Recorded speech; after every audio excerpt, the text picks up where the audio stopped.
ಓದೋ ವಯಸ್ಸಲ್ಲಿ ಓದೋದು ತುಂಬಾ ತುಂಬಾ ತುಂಬಾ ಮುಖ್ಯ.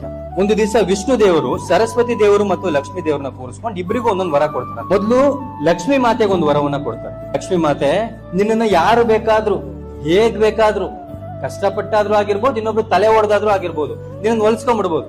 ಬಟ್ ಒಂದು ಷರತ್ತಿದೆ, ನಾನು ಮನ್ಸ್ ಮಾಡಿದ್ರೆ ನಿನ್ನ ಯಾವಾಗ ಬೇಕಾದ್ರೂ ಅವಳಿಂದ ಕಿತ್ಕೋತೀನಿ. ಅದಾದ್ಮೇಲೆ ಸರಸ್ವತಿ ಮಾತೆಗೆ ಇನ್ನೊಂದು ವರವನ್ನ ಕೊಡ್ತಾರೆ. ಸರಸ್ವತಿ ಮಾತೆ, ನಿನ್ನ ಯಾರು ಕೂಡ ಸುಲಭ ಹೊಲಿಸ್ಕೊಳಕ್ಕಾಗಲ್ಲ. ನಿನ್ನ ಹೊಲಿಸ್ಕೋಬೇಕು ಅಂದ್ರೆ ಕಷ್ಟ ಪಡ್ಬೇಕು, ಶ್ರದ್ಧೆ ಇರಬೇಕು, ಎಲ್ಲಕ್ಕಿಂತ ಮುಖ್ಯವಾಗಿ ಅಹಂಕಾರನ ಬಿಡಬೇಕು. ಆಗ ಮಾತ್ರ ನೀನ್ ಹೊಲಿತೀಯ. ಬಟ್ ಕಷ್ಟಪಟ್ಟು ಒಮ್ಮೆ ನಿನ್ನ ಹೊಲಿಸ್ಕೊಂಡ್ಬಿಟ್ರೆ ನಾನೇ ಮನ್ಸ್ ಮಾಡಿದ್ರು ಕೂಡ ನಿನ್ನ ಅಲ್ಲಿಂದ ಕಿತ್ಕೊಳಕ್ಕಾಗಲ್ಲ. ಇವಾಗ ಯಾರ ಹತ್ರನಾದ್ರೂ ಒಂದು 20 ಕೋಟಿ ಆಸ್ತಿ ಇದೆ ಅಂದ್ರೆ ನಾಳೆ ಒಂದು ಇಡಿ ಬಂದ್ ರೈಡ್ ಮಾಡ್ಬೋದು, ಒಂದು ಇನ್ಕಮ್ ಟ್ಯಾಕ್ಸ್ ಅವ್ರು ಬಂದ್ ರೈಡ್ ಮಾಡ್ಬೋದು. ಇಲ್ಲ ಅವ್ನು ಅಷ್ಟು ದುಡ್ಡನ್ನು ಕೂಡ ಕಳ್ಕೋಬಹುದು, ಬಿಸ್ನೆಸ್ ಅಲ್ಲೋ ಇಲ್ಲ ಅಂದ್ರೆ ಸ್ಟಾಕ್ಸ್ ಎಲ್ಲ ಹಾಕಿ. ಮತ್ತೆ ಅವ್ನು ಜೀರೋ ಇಂದ ಶುರು ಮಾಡ್ಬೇಕು.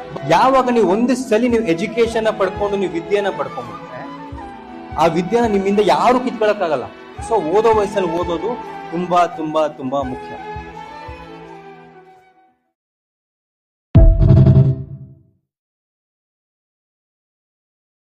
Download ShareChat.